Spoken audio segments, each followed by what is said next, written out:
I'm going to hand you over to Jamie Hewland, okay, who's doing deploying Django web applications in Docker containers. Take it away, Jamie. Hi, thanks. Okay. I'm Jamie. I'm an SRE at breakout.org. I've been working on Docker containers for Python software for a couple of years now. Here are some of my social media. Right. So at breakout.org, basically we moved to containers because we needed to deploy a lot of sites very quickly. And basically manually managing Python processes across a whole bunch of servers was not scaling. So we produce a lot of sites like this, especially around healthcare and youth, which are quite specific to different countries across Africa and Asia. So this is roughly what I'm going to try and speak about. Firstly, just very brief introduction to what are Docker containers, and I'm going to talk about specifically running Docker containers inside a container orchestration system. So I'm going to try and explain that a bit. And then I'll talk about how Django is normally deployed without containers, and then how is it done in a container.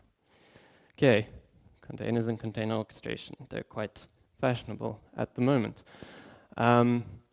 What is a Linux container, roughly speaking? Basically, it's a way of isolating a process's view of its operating environment using namespaces. So a process can only see its own process trees, its own user IDs, own networks. It basically has its own world.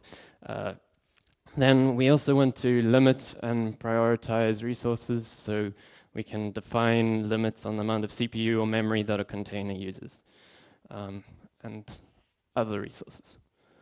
Docker containers, specifically, Docker is just an implementation of container technology. It's probably the most popular. It really caught on because it was one of the first container technologies that was very easy to use. It kind of included a lot of functionality out the box.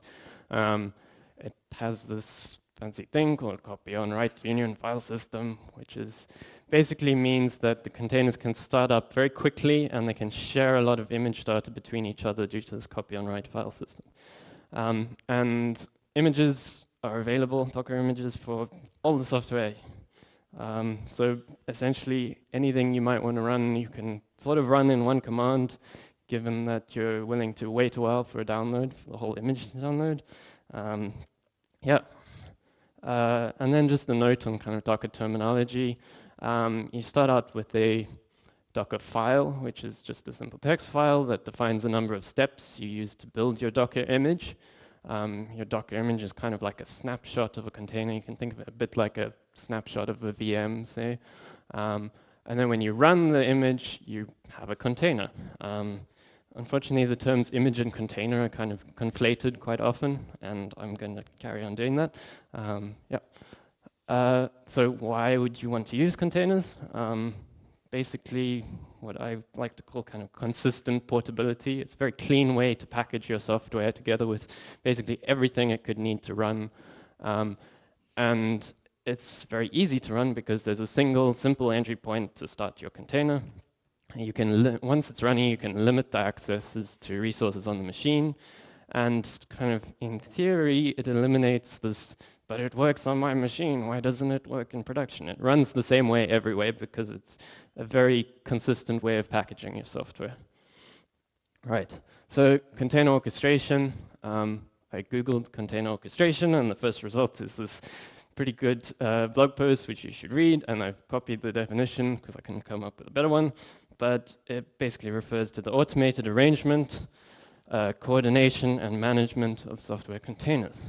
And this is basically achieved through a bunch of automated services, things like service discovery, how does one container know how to reach another container, load balancing, how do you, say, split requests between multiple containers, health checks, how do you make sure the container running is still healthy, and resource management. How do you allocate different resources to different containers? And there's more and more and more. Container orchestration is very fashionable. There's lots of different services you can use. Kubernetes is probably the one with the most kind of momentum at the moment, I think. HashiCorp's got Nomad. And there's Mesosphere DCOS, which is what we use in particular. Then Docker itself comes with kind of a built-in container orchestration called Docker Swarm. And then all the cloud providers have their own thing you can use. Right. This is roughly what our container orchestration system looks like. We use the terminology controller and worker. The controllers basically tell the workers what to do, and you have this big pool of some number of workers. And then outside of that, if we break that down, we've basically got these stateful services that kind of sit outside, because it is a little tricky to deploy stateful things in containers. And you take a bit of a performance hit for things like Postgres inside a container. So yeah, that kind of is the setup. Right, why might you want to do this? Well, first of all, deployments are pretty cool. This person's like, I want to run my container. Yes, I don't care how. It's kind of passive aggressive, but the controller's like, yeah, I can do this, and it just finds a worker. You don't have to care about which worker it's going to run on. Yeah, another thing is failover. Okay, worker 1 not having a good day, something goes wrong, and the system notices this and just migrates the containers automatically off onto different workers. Scaling. Okay, so you're running 2 instances of some container, and now you're like, I want to run 3, and the controller just finds your worker, runs the container, and then various services within the cluster will also manage that. So say, for instance, a load balancer might start routing requests to this extra new container. And then resource utilization. This was actually a pretty big reason why we decided to move to a container orchestration system, because we weren't making very good use of the hosts we had. So you have this container in mind, and you define how much CPU you want to give it, how much RAM, and then you don't have to think about where this is going to fit on which server. You tell your container orchestration system, this is what my container needs, and it finds a place for it. And it roughly balances the containers across those workers and makes sure resources are used efficiently. Right, so I'm going to step back a bit and start trying to put some Python in here and talking about Django itself. So Django, you may have heard of it. The previous talk in this room was about it, and there have been several about it. It's really popular, and it has lots of features, lots of third-party extensions. Yeah. So actually running Django, you typically deploy it using a WSGI server. That stands for the Web Server Gateway Interface, which is defined in PEP 3333, however many threes. And WSGI basically defines these 2 sides. There's the server and gateway side, and then there's this like application framework. And basically the server receives requests, and it calls the application with data from the request. When I say call, literally just like a Python calling the software. Gunicorn is such a WSGI server. It's quite popular. It's based on some Ruby software called Gunicorn, and it has this pre-fork worker model where basically one master process spawns some worker processes. The worker processes actually serve the requests, and the master basically just it's pretty brute force. It just like terminates a worker if it takes too long, and you have some number of worker processes doing this. And this design is very simple, but it's designed to only serve fast clients. So if we look at this, we have various Gunicorn workers kind of all just waiting on the shared socket, but they expect these requests to come in quickly. So we need this reverse proxy in front of Gunicorn to make our client to deal with our slow clients. And buffer the request. The most common software used as a reverse proxy for this kind of application is Nginx, and this is very fast web server, battle tested, And on top of that, we can use it to do other useful things. Like you can serve the static files for a Django application. You can do some basic caching, compression, HTTPS, etc. Right, then to add another piece to this, we have Celery. And because Django under Gunicorn is only running in response to requests, if you want to do any kind of long-running tasks, you need a separate thing to do that, which is Celery. And Celery is a distributed task queue, and it has very nice, simple integration with Django. But in order to queue jobs for Celery to do, you need a message broker. Right. Other things you'd need for Django, obviously a database. It's probably going to be PostgreSQL. And then you might want to hook it up to some caching, which you can use either Redis or memcached. Right, how does this whole thing roughly look? Nginx in the front receives the requests, sends them through to Django. Django speaks to the database. It also queues tasks for Celery to pick up. Celery worker kind of works on the long-running tasks, and then Celery beat is a bit like a cron thing. It basically runs scheduled tasks. Right, so usually this is deployed by kind of just taking all of that and just put it on a box somewhere, and that's your server. Right, so you've got web server 1, great, it's running all the things, and then you find that you need to scale a little bit, and you end up breaking out the database, and maybe you want your database to not be lost when something goes wrong, so you add a replica. Then you break out a bit more, you're finding that Celery is using a lot of resources, so you break that out. And then you want to run maybe multiple of these Django Gunicorn instances, so you need a load balancer in front of that. And you can scale like this, but we've gone from 1 server to basically 10 or more quite quickly. Right, so how can we do this using containers? Right, you'll never guess what we tried first when we tried to put Django in a container. We took most of that and basically just put it in a container, swapping out 1 or 2 things. Please do not do this.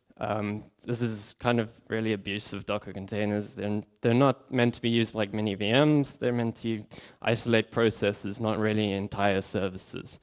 It makes good health checks very difficult. If you're going to send a health check to this container, what are you checking if you have 5 different things running? Also, Docker containers don't have programs to manage multiple processes because there's no init system. And also, container orchestration systems basically expect containers to be ephemeral and fail fast. If something goes wrong, your container just stops, and the container orchestration system starts it somewhere else. Right, so this is roughly what we've settled on, and you can kind of think of this as like the Python processes are in the containers, and then stateful things are outside this worker pool and don't run in containers. So we have basically 3 containers. There's the Django container, Celery worker, and Celery beat, and we can scale the Django container, the number of instances of that, and the number of Celery worker containers we run. Right, so a few notes on how to get Django working in containers. We don't want to build a Docker image with all the config files inside it. It's very tempting to do this because then you have kind of everything inside your container and it's all neat and packaged, but every time you want to reconfigure, then you have to rebuild the image, and you start having like passwords in your Docker image, which means that you have to be very careful about how you deal with your Docker image. So it's difficult to move configuration files around with containers because they're bouncing around this like pool of workers all the time. So generally the solution is to have your Django settings module read config from the environment variables. There's a package called Django Environ that makes this quite nice. You can define lots of things kind of in single environment variables, like all your database settings. And it handles some things like converting environment variables into, say, booleans or integers. Yeah. And that's kind of just an example from your settings file for Django. Right, and then another thing you commonly see in Docker containers is a startup script, and these basically do some basic setup when your container starts somewhere the cluster. So you might want to run your database migrations, create a super user account the first time you're ever setting the particular Django app up, set some default arguments, you want to switch to a non-root user. You can do all kinds of things in these startup scripts, and it's kind of tempting to just add more kind of automation, but you end up with these kind of unwieldy bash scripts, so you probably want to keep it simple most of the time. And then logging. So since containers are ephemeral, you don't typically log in the same way you would on a server, because as soon as your container goes away, so do all the log files. And most of the time, you basically just log everything to standard out or standard error.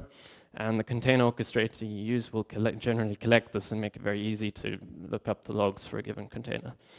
Right, and this is another reason that it becomes even more important that you don't run like 5 things in your container, because then you have multiple things kind of streaming to standard out and standard error, and you can't determine what's going on. And on top of that, it'd be really good if you can make your logs machine readable, because you have quite limited way of dealing with logs. Right, Django also has this concept of user uploaded files which can be stored in sort of a media directory, and you shouldn't really do this for various security reasons, whether you're using containers or not. But it's extra hard if you have to manage like networked storage to store these media files along with your containers. Use something like Django storages and have your media files uploaded to S3 rather. Right, so we built this base image that we call Django Bootstrap. Has nothing to do with CSS Bootstrap. And it's basically the standardized Docker image that we use for pretty much all our Django deployments. And it has this Nginx configuration that's optimized for Django specifically in a container. We can do some kind of clever things if we know what's running in the container. Has startup scripts for Django and Celery that do all the things I've described. And we test it, which I think is pretty cool. I don't think most people kind of like test their Nginx configuration, but we do. And that's the GitHub repo if you want to see it. And this is basically what your Docker file might look like if you were using this image. So you start out with a Django Bootstrap image, you copy in your source code and install it.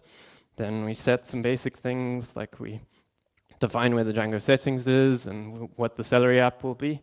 Then we run collect statics so that our static files are ready to be served by Nginx. And then we tell Gunicorn what our application is. Right. There's still further improvements we think we can make to this image. Firstly, you're still running more than one thing in a container, which is not good. And the solution we have to this is basically what's called a pod, which I think is a concept that Kubernetes started with, where you essentially have multiple containers that you define as co-located. So these containers need to run on the same worker host at the same time.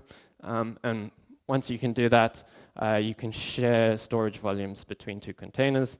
So you can share the static volume as well as the volume to share the Unix socket so that Nginx can speak to Gunicorn. Configuration secrets. We're now putting all these passwords in environment variables, but environment variables can get leaked.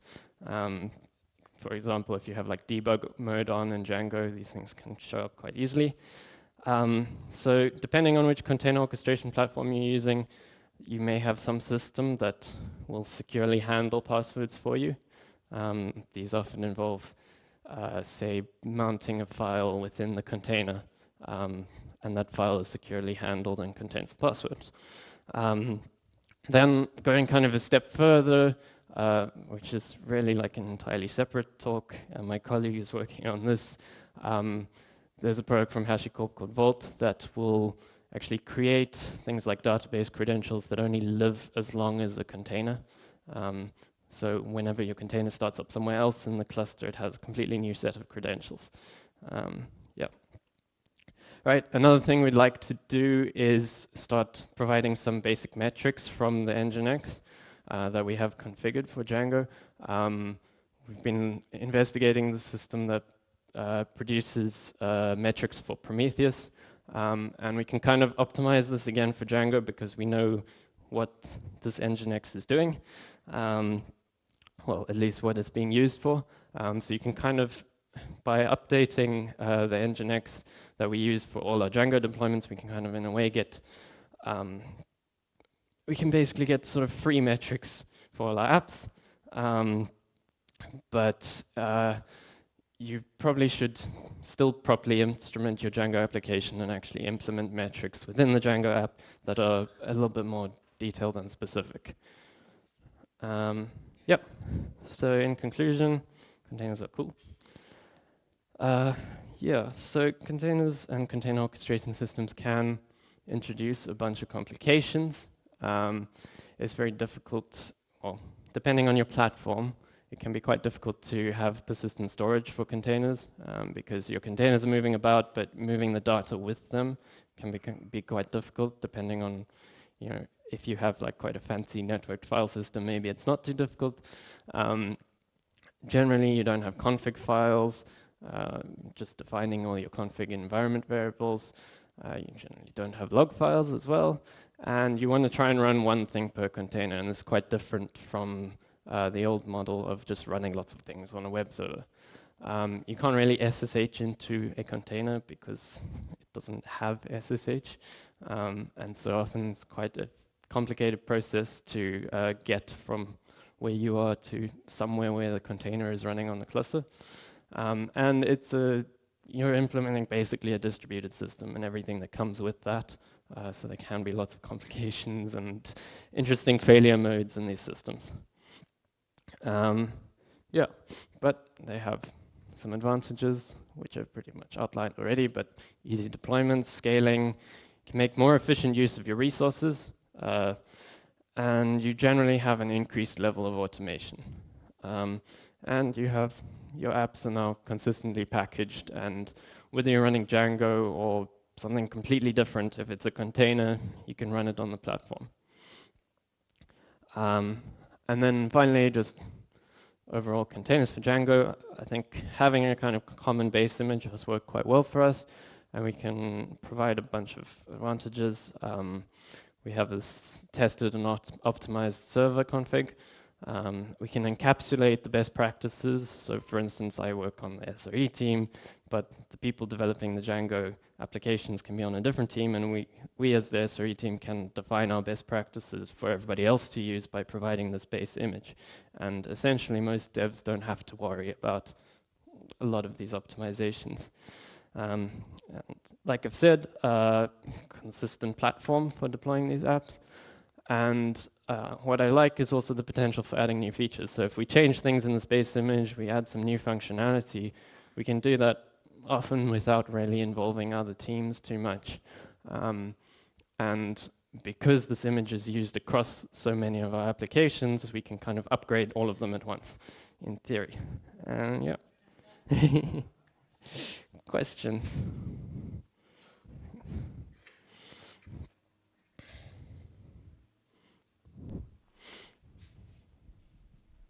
You mentioned logging and keeping the files is an issue.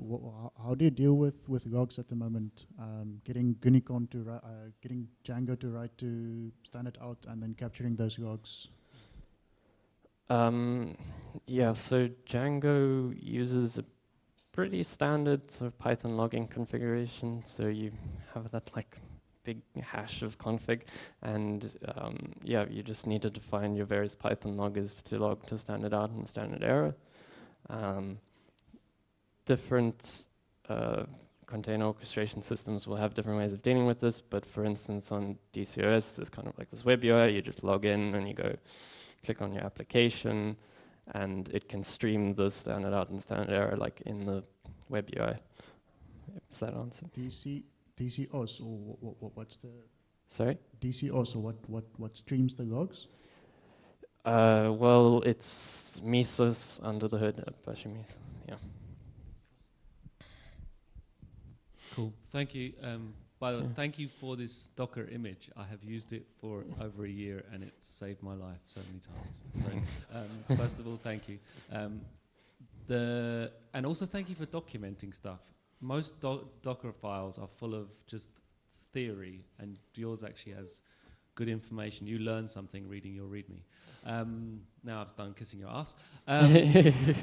How do you best handle instances where, like, a Django project can often start simple, and then suddenly you need something like image magic because somebody wants to resize images on the fly?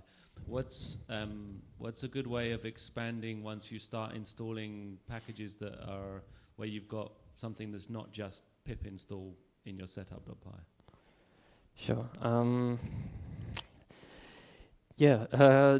There have been a few cases where people have come to me and been like, I want to do this thing. Like, there was one point where somebody wanted to take screenshots of a mobile, of the website, like from the website, which involved like installing WebKit and Qt and all these things. And I was like, at a certain point, you have to be like, no, you can't add this to the image. You need to build a separate system to do this. As far as just the pip install stuff goes, firstly, we've done a bunch of effort in the image that Django Bootstrap is based on includes a number of scripts that makes installing packages correctly in Docker containers easier. On top of that, we've built a bunch of framework that precompiles some common Python packages and serves wheels of those so that you don't need build tools inside your Docker image. Yeah, and I guess it's the kind of thing where we just have to, SRE team needs to work with the devs and kind of come to some system that works, if that answers.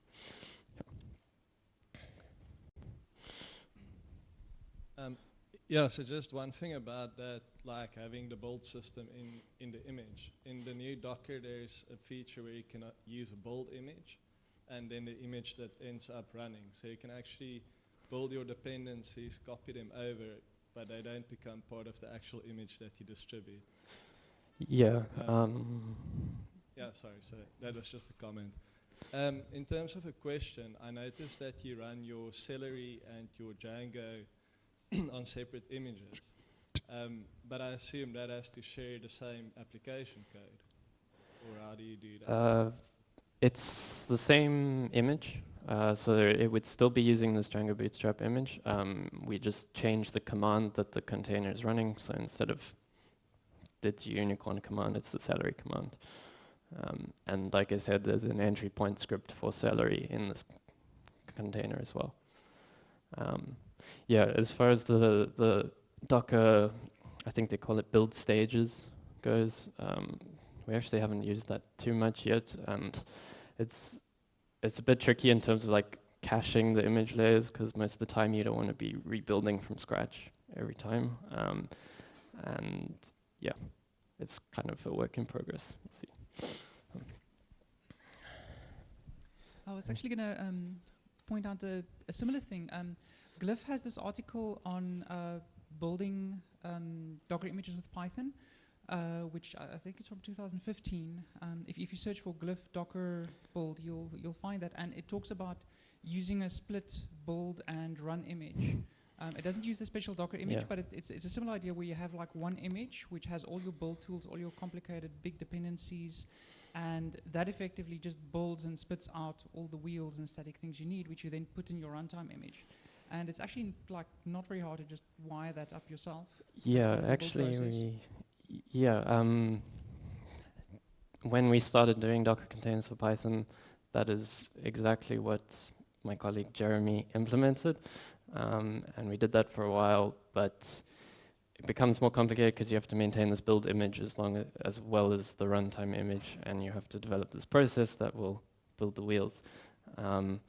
And I think we found a better system was to have our continuous integration build the wheels inside a container, upload, because you can upload wheels to a PyPI server, PyPI, and you can download those wheels and they will run on your platform provided that the build environment is identical to the runtime environment. And because we use the containers both to build and run, we have a consistent build and runtime environment. But it's almost like a separate talk. Basically what we did was we started there and incrementally increased the separation until we ended up with basically two completely different things that were mostly unrelated. So, Yeah. same idea, just more and more separation over time.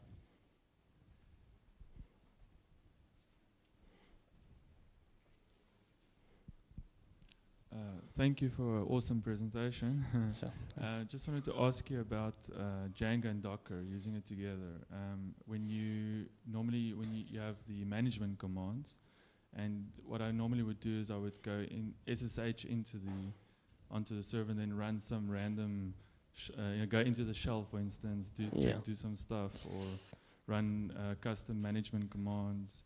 But since you can't SSH into the machine, how do you handle that? Well, this has been a problem where people build something and then they're like, oh, I need to change just this one thing and run this one Django admin command and it will fix everything. And we're like, no, you can't really do that. I think the first step is like getting people to build their application in such a way so that this is not required. At least try that. Kubernetes, for example, although we don't use it, provides some tools to kind of run things like this. You run kind of once-off commands before your container runs, and yeah, it's a bit tricky. Yeah. I can also respond to that. The thing we found was the easiest is to package your Django application as a Python package and expose the manage.py as the console entry point or the entry point script. So then in Docker you can just run docker exec, your image name, and your application name, and then the management command.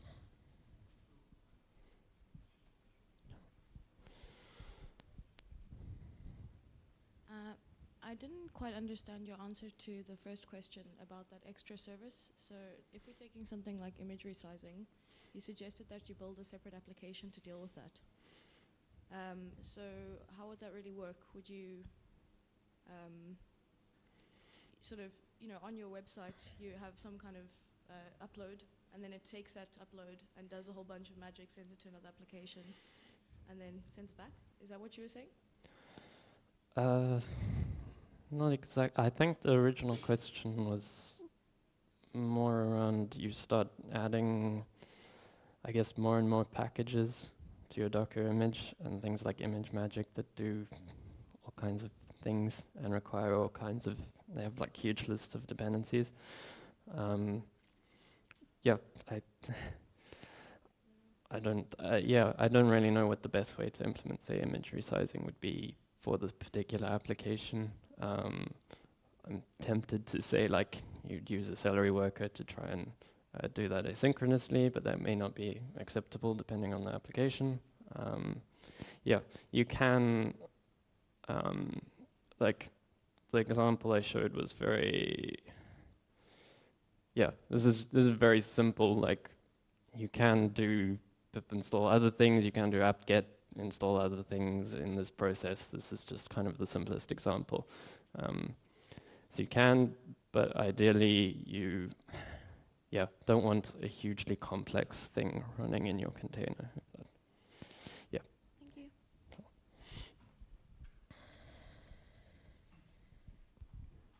So you mentioned that you run stuff like your RabbitMQ and Postgres separately. Can you maybe just tell a bit more about what's the issues of running them in a container, and like how do you then end up running them? Sure. Okay, well, first of all, there are definitely people running these things in containers. Like, it can be done. Primarily for us, the issue is the persistent storage. So, running Postgres in a container that bounces around this cluster, and then you need like a networked file system so that the the data can be present wherever the container runs. It's generally going to be lower performance than just kind of static storage on the server. On top of that, yeah, I don't actually know how much these things have moved forward recently, but a couple of years ago there was like an analysis of the Docker networking system, and depending on which options you switch on, you can get like quite significantly reduced throughput on the networking. Yeah, does that answer?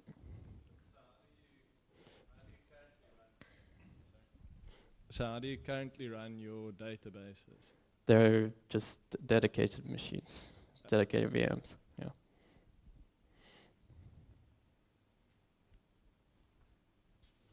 We still have time for questions if anyone's got some something to ask.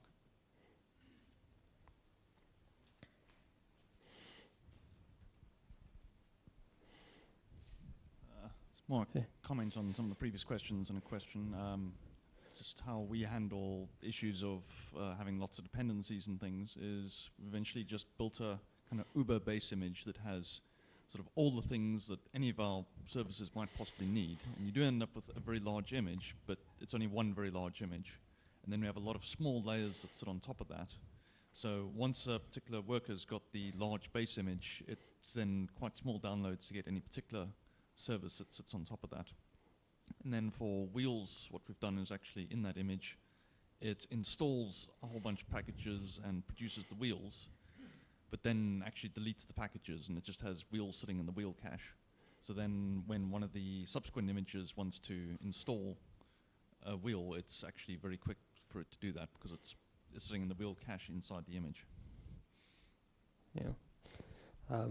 Yeah, there are various things you can do. Where are we? So if you actually did a Docker run Python, the default image is like kind of huge and has all the build dependencies you could pretty much ever need to like compile any C extension for your Python package. And normally we base our images on what's it's like a slim variant that is significantly smaller. But yeah, like you said, once the image is there, because of the sort of layered file system, downloading the pieces that kind of build on top of that is much faster. One of the things that we need is running containers in DCs in African countries which have very low bandwidth. And every time there is an update to the base Python image, we get another gig that we have to pull down at dial-up modem speeds in Uganda, for example. Yeah.